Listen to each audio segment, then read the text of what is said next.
But the question is kind of, I ask myself, every day in some sense, well, what's the next project? What else should we be thinking about? Because the interesting thing is that we've seen in our project that even if you just focus on garments, it's while you can look at it both ways. It's this amazing industry that has grown in a lot of these countries. It tends to be the first place where an opportunity to present opportunities for formal wage work, even migrant or mobility opportunities for this population, these kind of younger women, newly married, maybe not yet married, maybe not yet mothers, but they want to, get formal work experience and enter the industry.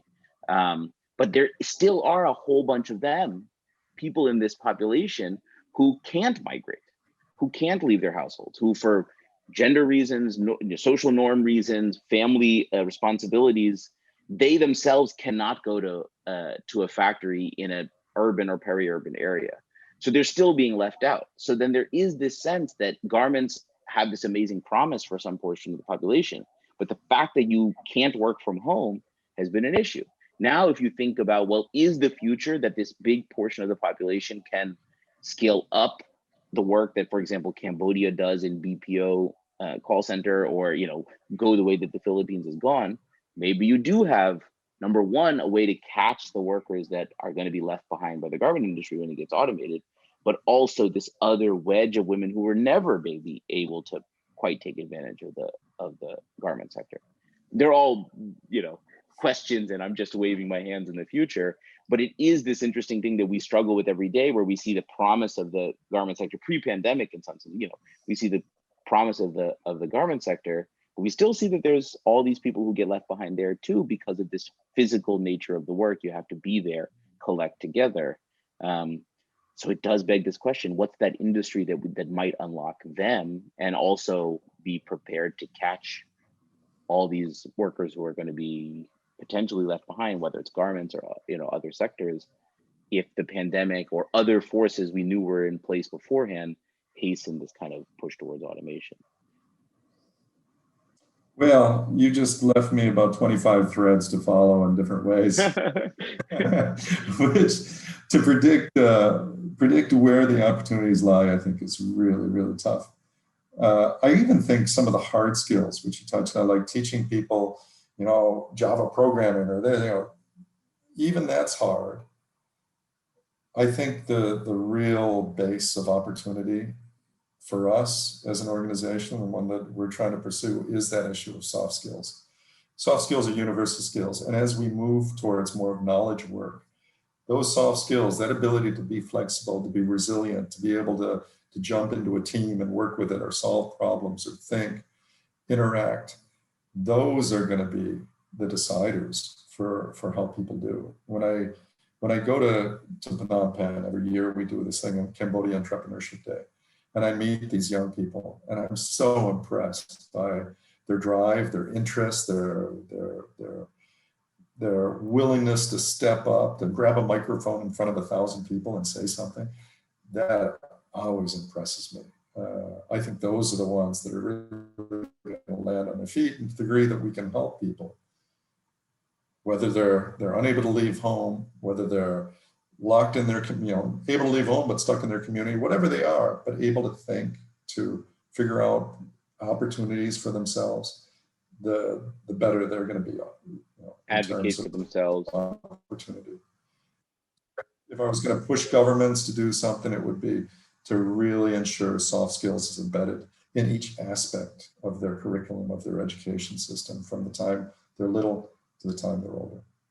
It's one of the things that I really feel blessed that my kids have been able to go to an educational system where that's what they do. They put them in groups, they make them solve problems, they make them think. They're already half a mile ahead in the race.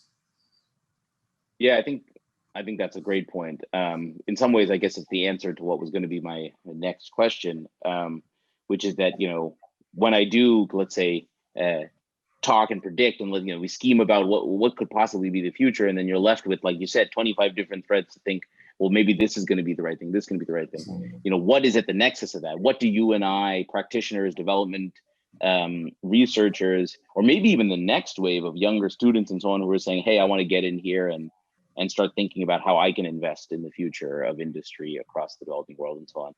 What do we focus on? I think I certainly have drunk the Kool-Aid along with you that I've yet to see a place where soft skills training for these different populations, irrespective of industry, country, context, and so on. I've yet to find a place where it hasn't been dramatically transformative in some way or another, even short run. And then we don't even know about the long run, like you're saying, where it's more like you're equipping people with the skills for their own planning, their own strategizing, their own advocating for themselves and looking for opportunities. So that bit we don't even often see in our evaluations. We see the short-term stuff that says, wow, a machine operator in a factory, actually can benefit in the short run from communication skills, from teamwork skills, from problem-solving skills. Learning how to, solve a problem, any of these things.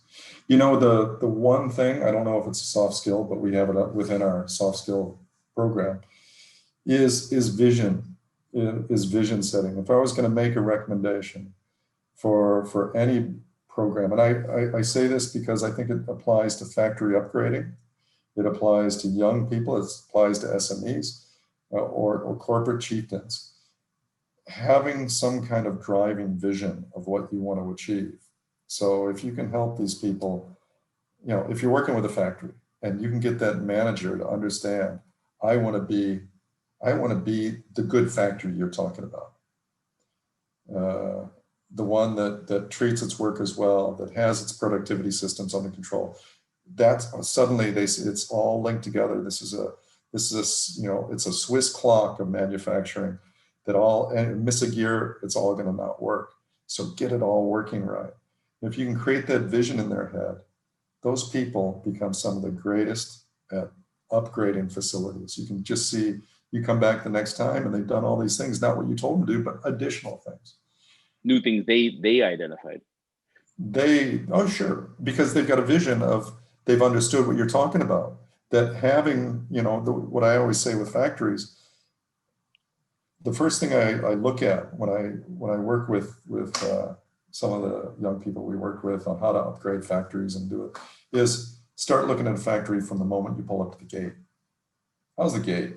Is the gate painted? Do they, you go in Faridabad or any of these places and you see the front gate. If it's a mess, from the moment you walk in, I can predict 90% of the time what the rest of the factory is going to look like from the way it is when you pull in. If you can get them to realize this is all, what your gate looks like, what your entry, what your receiving area, what your warehouse, that is your factory, and it's all tied together. Now, I mentioned that as a factory example because I think the same thing applies when we work with young people. And I think one of the most important packages we have is for vision setting in high schools, helping kids sit there and go, what do you want? Where do you want to go? You want to be you want to be a wife? You want to be a head of a multinational? You want to start your own business? You want to take over your dad's little business and double its sales? What is it? You decide and have them draw pictures and think about that. And most of these young people have never been asked. Yep. So for the analogy that I have is, in life, you got a motorcycle parked out front of your house. You get on it, you start driving. Do you know where you're going? Probably. That's why you got on the bike. I'm going to the store. But if the store is right next door, you would have walked. But you knew where you're going. Yet in life, we push young people out.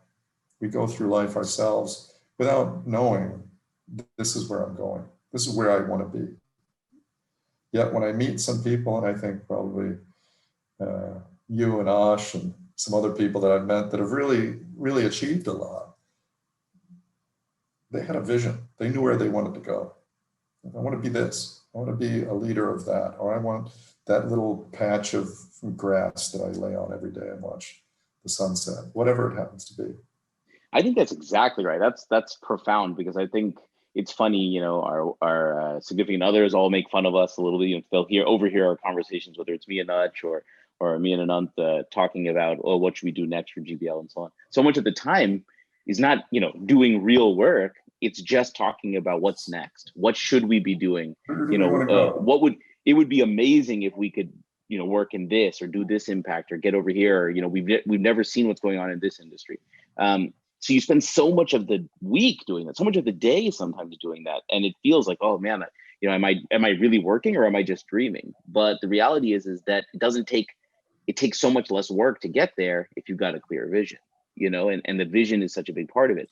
We've seen it exactly what you described. We saw it in our very first kind of field trial back even before GBL was founded, when we did a soft skills training in garments. When we went and actually sat in the training sessions, I was there for a session where they did exactly this type of activity, where they were hearing stories about so-and-so wanted to send her kid to private school and she needed this amount of money, and then she saved this amount of money in this relatively short amount of time, and all she had to do was, look, this is what she was earning, this is what her expenses were, all she had to do was save a little bit like this. So they walked it all out, and of course that vision doesn't have to be the same, but that vision was a profound important one for so many people in the room. So already that batch immediately, so many women set that as a goal or something related to that. Oh, I wanted to save money, but for my own education, for my kids' education, whatever it is. And that showed up, in the end line, 18 months later, you still hear them talking about that, or a year plus later. And that, seems like a big part of what, if I really had to guess, was a big part of what the productivity effects were. You had to just set a goal. Before, I was showing up to work, you were telling me what to do, I was doing it. I was mustering as much effort as I could, but I didn't have a vision for why I was doing it. What am I saying? If I work this much harder, if I get this much bonus, if I don't miss a day's work, that's that much more money toward this goal. Now, this is one version of that vision, but it was a really profound version for that, for that population. And recently, it's come back around in the same way. We've seen it again in fast food, actually, where we saw these these managers of these stores. They're young, they're fresh out of college, if they went to college at all, 20, 21, 22, and you're handing them the keys to a $5 million business, a revenue business, kind of thing. But some of them have a sense for what they're trying to do with their restaurant, and others don't. And the difference is absolutely in the numbers. And you see, it's not, and the reality is exactly, I love one part about what you said, was that it's not even like you can prescribe what they should do to get from this level of revenue to that level of revenue. They actually know it. They know it better than anyone.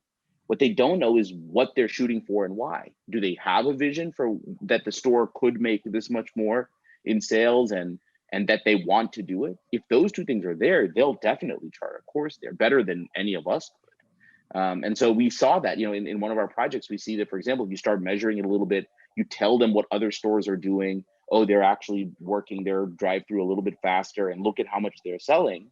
That's all you have to equip them with. Then the managers go out and figure out, oh, I actually need one more person here in the kitchen, and I need a refresher training this person, and so on. They do all that stuff on their own. And so these are like simple ways where you, even in the short run, I see exactly what you're talking about, that vision setting, that goal setting, both measuring and picking and whatever it is their goal is, has this profound effect on the decisions they make. It just kind of equips them with, with everything they need, everything else they have. Drives the decisions. It is what, then they go and they do things based on that vision. And if it's a positive vision, it is a vision that pulls them to wherever they're trying to go. Versus, I feel sometimes when we've done training programs, we go into a factory and give them a quality management training or whatever, and you're really trying to push them, like, do this. It shouldn't be that. It should be, here's our vision. This is where we want to go. And you say, well, here's some tools that can help you go. Great. I need tools because I want to get to my target. So if you can create that, and I think when you talked about the ladies on the line, very often what I've seen there, you mentioned the financial link and the personal family link. If you can help them, number one, have a vision like, I want to start this little business, or I want my kid to go to, I want to live with my kid. I was living with my mother. I want to do this. I want to save enough money that I can go there and start my own little business. And then you combine it with something like financial literacy, because there's a very limited understanding of money just kind of goes into consumption and other things. Combine those two at the base, and it's really quite powerful for them in terms of knowing what they want. And here's the things you need. You've got to save money. You've got to add value. You've got to look for a better paying job. Okay, off they go. And yeah, you change people's lives. I think what, just to, I guess, bring it full circle now as we're running out of time, I think one thing that's really interesting is it comes back to something you talked about earlier in our conversation, which is that, you know, the ILO and your work, us at GBL, we struggle with that even at the highest level of billion-dollar companies, that we could go there with a small piece of, a small intervention, a small program, and say, you should really do this. Doesn't it all make sense? Your workers will be happier, and so on and so forth. And they might get motivated to do it, but of course they've got a million other things that they're thinking about, and they may not see the vision. But once you say, let me tell you a story about a factory or a business, or let me show you in the numbers that they were environmentally sustainable. Look at this, look at the fact that their workers were dissatisfied, or their retention rates were this much higher, so on and so forth. And their profits, you know, were actually went up by 5% or whatever it is. You put that full vision together, then you all of a sudden get a buy-in in, you know, yes, okay, I see that there's a way for me to have a different kind of business. This is a different way for me to do business. It's a vision I have. It takes a lot to break out of what you've been doing for sometimes 10, 20, 30 years and doing well. You know, by all intents and purposes, the business might be doing well. They might have been growing. Sure, it was hard work. Sure, they've struggled and so on. But unless you give them a vision that says you could be doing way better and everyone could be doing way better, sometimes that's the difference in the tone of the conversation. You know, between yeah, okay, give me the material. I'll see if I can convince somebody to run this program, to saying, you know what, actually, no, I'm going to champion this, and it's going to become an initiative, and I really believe in this holistic idea of a different way of running our business and so on. I'm not saying that's easy, but I've noticed a difference in those two different types of conversations. It's a lot easier when you have some examples. And that's why we're working with GBL. You guys are going to help us. You're going to look at impacts on productivity and what we've done, and that will help convince people. It helps to be able to go in high, because if you're going to sell to two people, they're probably about the same, whether they're here or they're here. It's probably as tough to sell either one of them. So if you sell down here, you eventually have to work your way up through a whole bunch of other people to get there. Better to go in high if you can, and sell there and get that vision bought in by the top, or as close to it as you can get, because change is really tough. As you said, my analogy on that is very often people have been doing something for a long time. And, you know, and every day they come into work, they roll this rock up the hill, they do their job, and then they roll the rock back down at the end of the day. And you come along and go, you know what? You don't have to roll the rock up the hill every day. No, I do. I do, because I've done it for the last 25 years. And don't tell me I don't have to roll that rock up the hill. So it can be kind of tough to get people to break out of their iron cage of forces that keep them thinking that's the way that it is done. That's the way training's done. That's the way we do it here, whatever it happens to be. And yeah, I think examples, people that are willing to stand up for you and say, we did what they said, and this is what it did for us, is really useful. We worked with over time 30 of the larger garment factories in Sri Lanka. And the first round was really tough to get them to come into the program. It got easier and easier as we went, because people talk. Yeah. This thing's great. Oh, we're really happy we did it. Okay. Would you mind standing up and saying that in front of a group of garment factories? Yeah. Well, next thing you know, you got people putting their name down on that and saying, we'll pay for that. So yeah, find the examples and then promote whatever you're doing. So great. Well, that's how we'll do the work, step by step. We'll keep going. Well, thanks so much for the conversation, for joining us, and we'll talk again soon. Yeah, and I look forward to it. Okay. Thanks, Charlie.